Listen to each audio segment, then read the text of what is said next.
You don't forget the exact moment someone decides you're disposable. It doesn't happen with a bang, no sirens, no dramatic music, just a short sentence tossed across a desk like a used napkin. "Pack your things," my boss said, tapping his pen against a stack of papers. "We can't keep employees who can't follow orders." I stared at him, words caught in my throat. Orders. That's what he called it.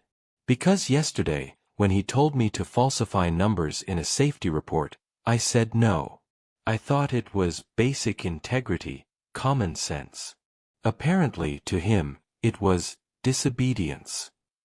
I could still smell his aftershave, sharp and artificial, as he leaned back in his leather chair, smirking like a man who believed he'd won something. Behind him, the office window showed the city skyline, glittering like it had no idea people's lives were being shattered inside this glass box. "You'll regret this," I heard myself say, though my voice was calm. Too calm. He chuckled. "Employees are replaceable. Don't let the door hit you." The HR manager sitting stiffly in the corner flinched at his words but didn't intervene. She just slid a thin envelope across the desk, 2 weeks severance and a non-disclosure agreement. A bribe for silence. I didn't sign it. Instead, I walked out with my head high, past rows of cubicles where my colleagues kept their eyes glued to their screens, pretending not to notice. My desk was stripped clean in minutes, a framed photo, a coffee mug, a USB drive with years of late nights and problem-solving that had kept this company alive more times than anyone remembered. By the time I stepped onto the street, the sun was already dipping, throwing long shadows across the pavement. I should have felt fear, panic even. I'd just lost the job I'd given a decade of my life to. But what I felt was something sharper, colder. I knew something my boss didn't. Something that would keep him up at night soon enough. Because without me, his empire would start to crack, fast. And by tomorrow, he'd learn that firing me was the most expensive mistake he'd ever made. The night after I was fired, I barely slept. Not because of fear, I had savings, I'd land on my feet. What kept me awake was the way my boss laughed when he said employees are replaceable.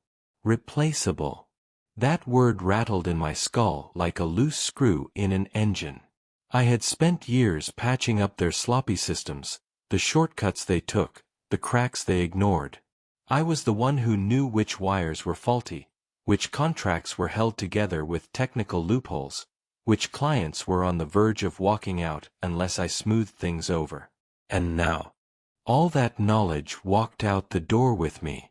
I made myself coffee at 3 a.m., sitting in the dark kitchen of my apartment, scrolling through my phone.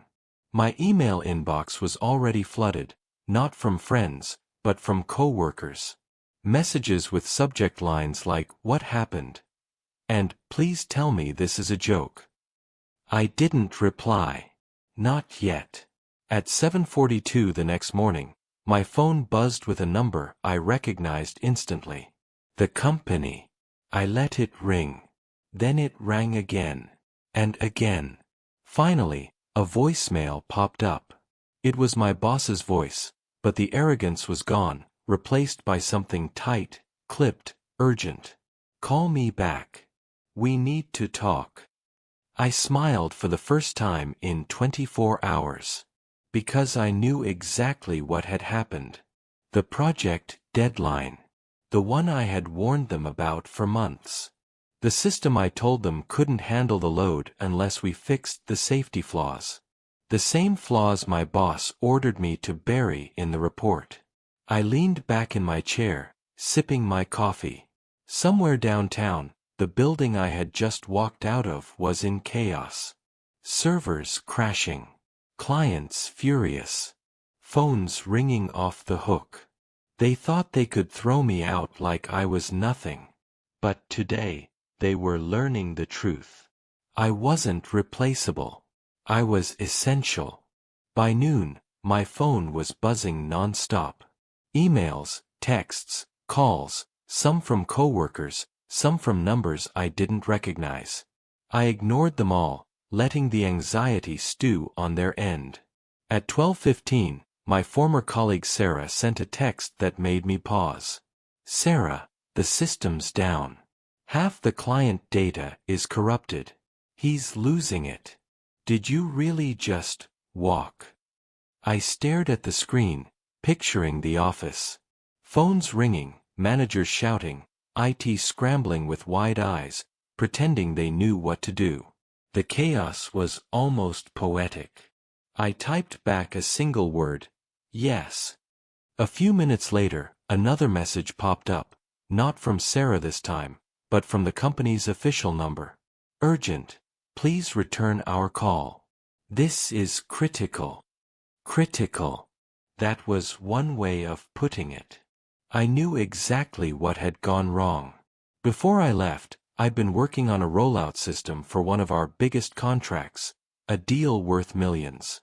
I had told them, in no uncertain terms, that rushing it would break everything. But my boss, as always, wanted speed over safety. And now, just one day after tossing me aside, the entire project was bleeding money by the second. At 1:03 p.m., my phone lit up with his name. This time, I answered. "Hello," I said, calm as ever.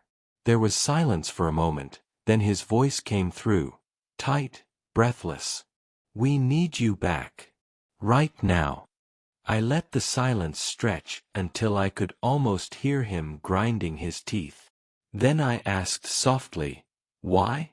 I thought employees were replaceable. He didn't laugh this time. Instead, he said something I'd never heard from him before. I was wrong. I leaned back in my chair, savoring the moment. For once, he wasn't in control. And I had no intention of making this easy for him. "You were wrong," I repeated, letting the words hang in the air like smoke.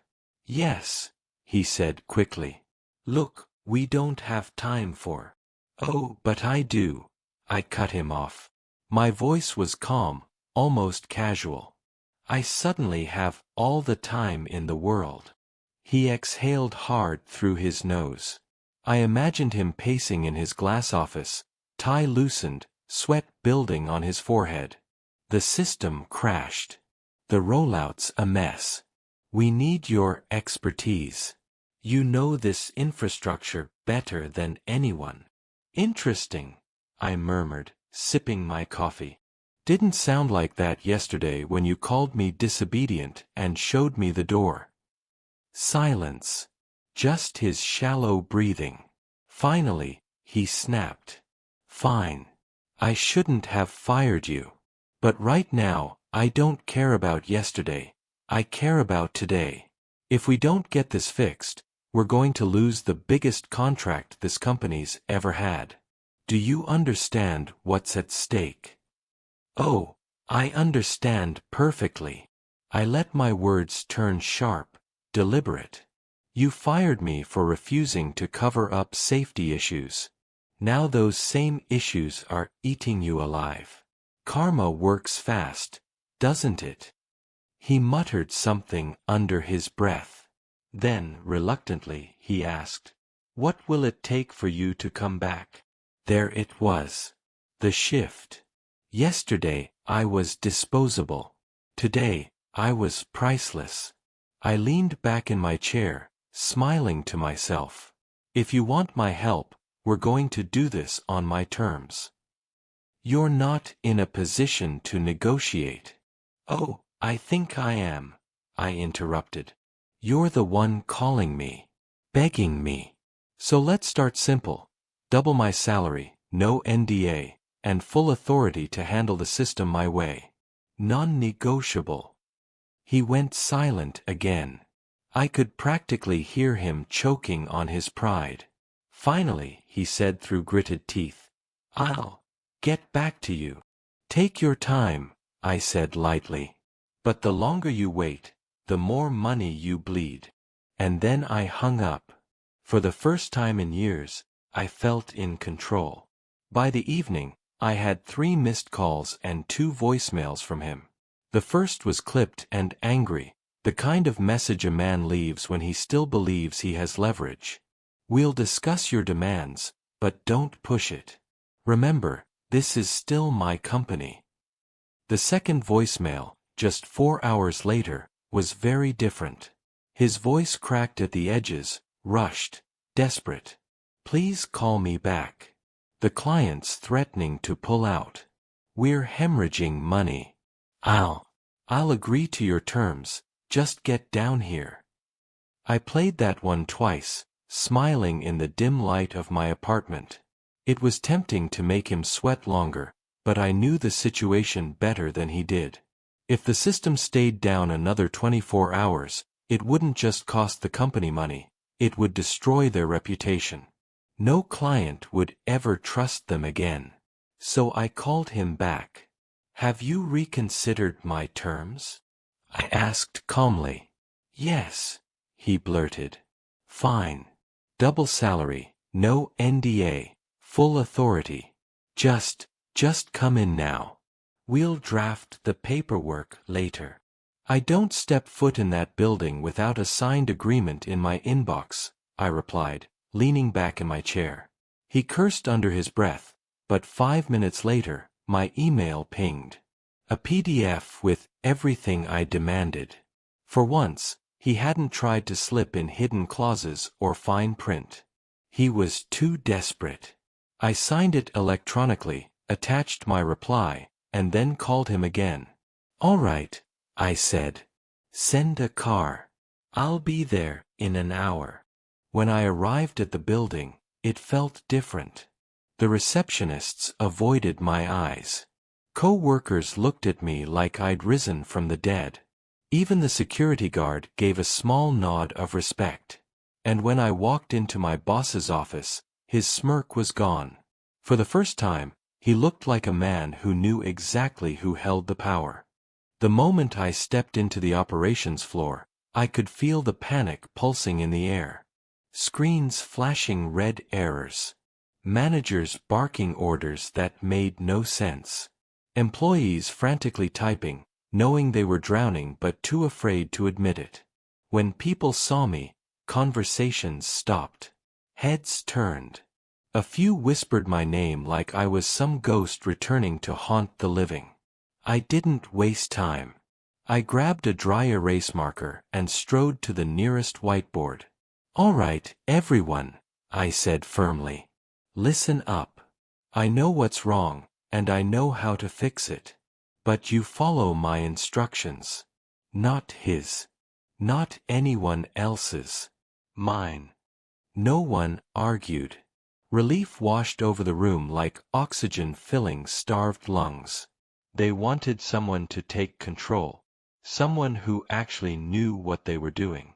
My boss stood in the doorway, arms crossed, trying to look in charge. But the truth was written all over his face. Fear. I turned to him. "From this moment forward, you don't speak unless I ask you to. You had your chance to lead. Now step aside." His jaw tightened. For a second, I thought he might explode, but the eyes of 30 employees bore into him. He couldn't afford to challenge me now. Slowly, stiffly, he nodded and stepped back. I outlined the plan, rolling back the last update, restoring from a clean backup, patching the corrupted modules before reintegrating the client data. It was technical, messy, time-consuming, but possible. For the next 6 hours, I became the center of gravity in that building. Every command I gave was executed instantly. Every small victory, a restored server, a recovered file, was met with quiet cheers. At 2:47 a.m., the system finally came back online. Fully stable. The room erupted in applause, exhausted but grateful. And as I stood there, watching the relief on their faces, one thing became clear. I wasn't just the guy they fired yesterday. I was the one who had just saved the company. And everyone knew it. By the time the system was stable and the last alert light blinked green, The office looked like a battlefield after a long siege.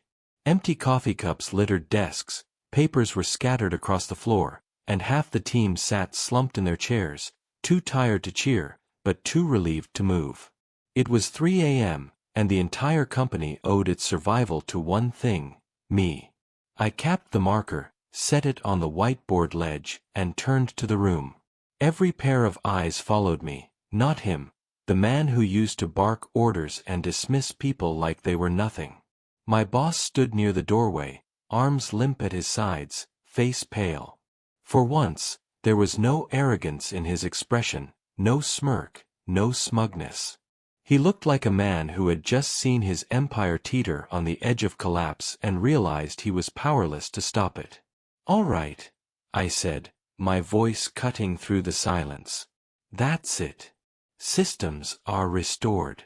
Clients won't even know how close you came to losing them. But don't fool yourselves. This was avoidable. Completely avoidable." No one spoke. They all knew what I meant. I let my eyes sweep the room, then stopped on him. "You told me I was disobedient because I refused to cover up the cracks. You called me replaceable." I took a step closer, my words sharper than any blade. "Tonight proved you wrong. Without me, this company wouldn't exist by sunrise." A murmur spread across the room.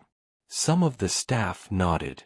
A few even gave small claps, but quickly stopped themselves, as though afraid of crossing the line.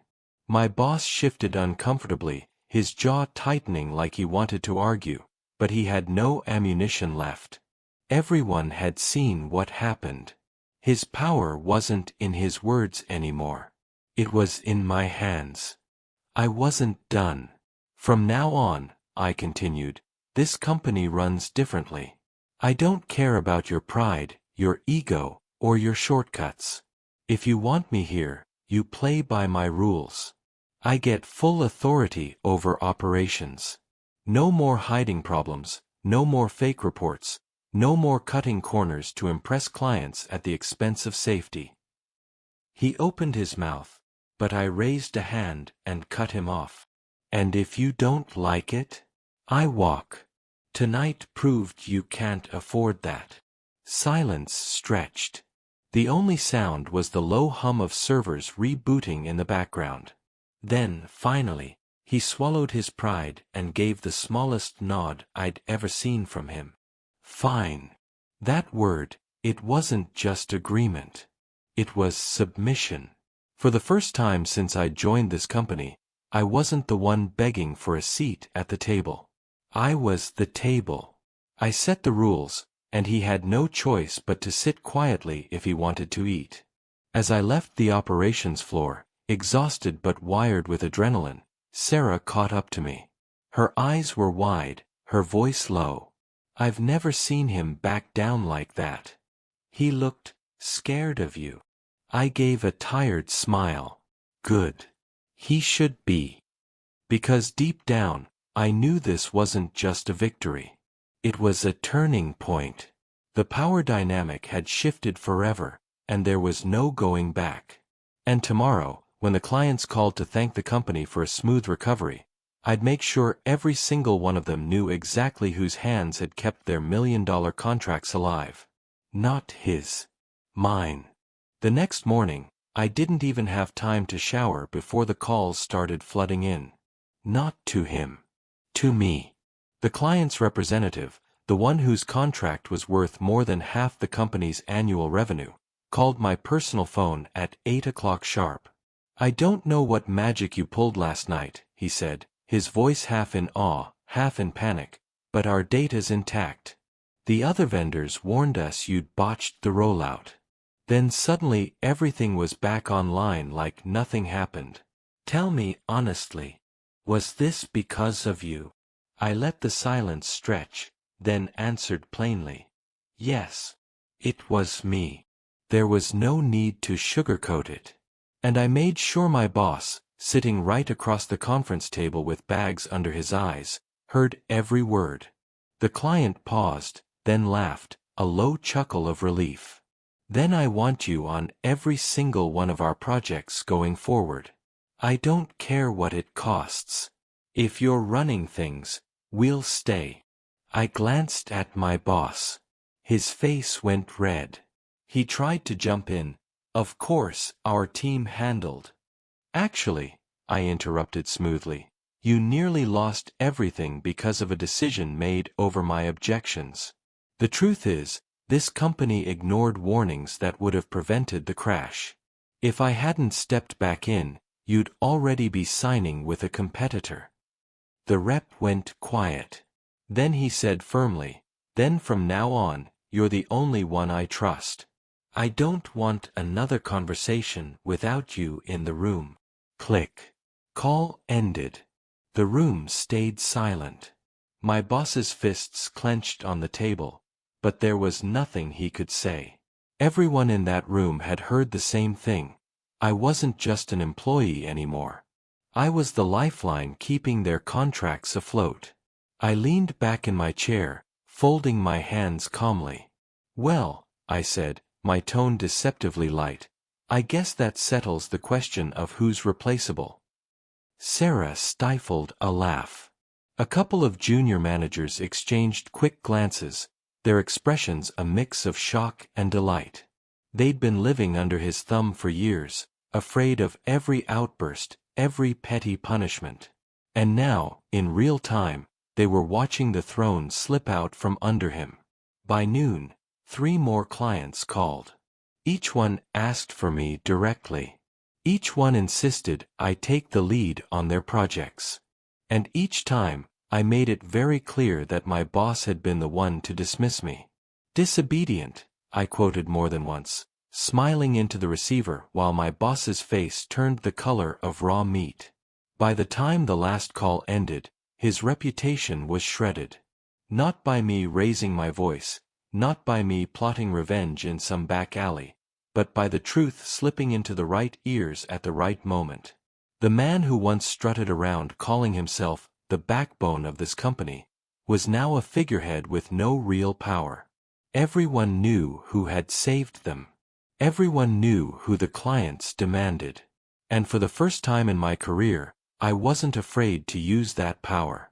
I stood, gathering my notes. "I'll send the recovery documentation to the clients directly," I said. "They'll want the technical details, and we both know you can't explain them without me correcting you every other sentence." His jaw tightened, but he said nothing. On my way out of the room, Sarah caught up to me again, lowering her voice so only I could hear. "You know," she said, eyes glinting, "if you wanted to take his job, I don't think anyone here would stop you." I smiled, a slow deliberate smile that made her blink. "Who says I want his job?" I murmured. "Because I wasn't thinking about replacing him. I was thinking about outgrowing the company entirely, and making him watch as I built something better without him." That night, when I finally got home, the exhaustion hit me like a freight train. My clothes still smelled of server rooms and stale office coffee, my eyes burned from staring at monitors for 18 straight hours, but my mind, it was racing. Because for the first time in 10 years, I wasn't afraid of him. I wasn't even thinking about keeping my job. I was thinking bigger. I sat at my kitchen table, laptop open, notepad beside me, and started sketching. Not code this time, not system diagrams. A plan. The truth was simple. The company needed me more than I needed them. Every client had asked for me by name. Every project was hanging by the threads of knowledge only I possessed. But knowledge wasn't enough. I had leverage. And leverage, in the right hands, could turn into freedom. I thought about Sarah's words earlier. If you wanted to take his job, no one would stop you. But I didn't want his job. His corner office wasn't a prize, it was a cage. What I wanted was independence. So I wrote 2 lists. List A, what I give them. My time. My expertise. My reputation with clients. My ability to fix what their shortcuts break. List B, what they give me. A salary, yes, doubled now, but still just a number. An office full of politics. A boss who'd sell me out again the first chance he got. The imbalance was glaring. By midnight, I'd drafted something bigger. A company of my own. A consultancy built on honesty, safety, and doing things right. No cover-ups. No doctored reports. No ego trips. Just results. And the best part? I didn't need to hunt for clients. They were already lining up, because they didn't trust him anymore. They trusted me. The next morning, I tested the waters. I called the client who'd phoned me directly yesterday. What if, I asked carefully, instead of going through my current employer, you had me lead your projects independently? No middlemen. No interference. Just me and a team I trust. There was a pause, then a chuckle. Honestly, I'd prefer it. You're the only one who knows what you're doing. If you go solo, we'll follow. It was like a fuse being lit. One call turned into 3. 3 turned into 6. By noon, I had verbal commitments from almost every major account. Meanwhile, in the office, my boss was scrambling. He sent out stiff, formal memos about rebuilding trust and strengthening leadership. But it was too late. Everyone could see the shift. His authority was hollow. That afternoon, he cornered me in the hallway, his voice low and venomous. What game are you playing? I looked him in the eye, unflinching. No game. Just preparing for the future. You think you can just walk out and take my clients with you? He hissed. I smiled, slow and deliberate. They're not your clients anymore. They're mine. For a moment, I thought he might explode, right there in front of the staff. But he didn't. He just glared, fists trembling, and walked away. I watched him go, realizing something important. This wasn't just revenge anymore. This was justice. He'd fired me for disobedience. Tomorrow, he'd watch his empire crumble, piece by piece, client by client, not because I destroyed it, but because the people he dismissed as replaceable finally saw who was irreplaceable. And this time, I wasn't going to save him. The final day came faster than even I expected. By the end of the week, I had every major client signed to letters of intent with my new consultancy.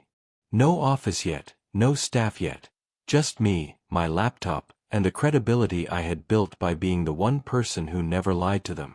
That was enough. They didn't want the building. They didn't want the brand. They wanted me. And that morning, I decided it was time to leave for good. I walked into the office just after 9. The air felt different, heavy, tense. Conversations stopped when I passed. People's eyes flicked between me and the glass walls of my boss's office, where he stood stiff as a statue, pretending to look busy. He knew. Everyone did. I didn't bother packing the desk they'd once forced me to clear out. I had already taken what mattered. Instead, I walked straight into his office without knocking. He looked up, trying to summon the old bravado, but his voice cracked when he spoke. You can't just walk away from this. You signed a contract. I set a folder on his desk. Inside were copies of the agreements with the clients, his former clients. Actually, I signed new ones. With them. Independently. His face drained of color. He opened the folder, flipping through page after page, each one a nail in the coffin. You stole them from me, he whispered. I leaned forward, meeting his eyes. No. You lost them. The moment you valued blind obedience over integrity, you signed your own death warrant. All I did was stop covering for you. He tried to speak, but nothing came out. His mouth opened, closed, opened again, like a fish gasping for air. Behind me, a few employees had gathered at the door, watching silently. They didn't look at him anymore. They looked at me. I picked up the folder, tucked it back under my arm, and straightened my jacket. I won't be back. By next week, this office will be a ghost town. Maybe you'll finally understand what it means to call someone replaceable. For a moment, the only sound in the room was the faint hum of the overhead lights. Then, quietly, I added the last words he'd ever hear from me. Good luck rebuilding without me. And with that, I walked out. The building felt eerily hollow as I crossed the lobby, but not for me, for him. Every step I took toward the exit was a step away from years of being undervalued, dismissed, treated like a cog. And every step was a reminder that I had finally taken control. When the glass doors swung open and the cold air hit my face, I smiled.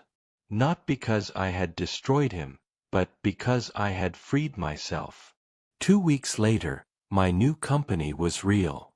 A small office downtown, a handful of hand-picked staff, and clients who trusted me without hesitation. We weren't just surviving, we were thriving. And him. I heard whispers. Layoffs. Empty cubicles. Clients gone. Investors pulling out. His empire, the one he built on arrogance and shortcuts, was collapsing one brick at a time. Fired for disobedience. That's what he'd called it. But in the end, my so-called disobedience became the very thing that saved the clients, built a new company, and buried his. Funny, isn't it? Sometimes, the best revenge is simply proving you were never the problem, and letting them choke on the silence you leave behind.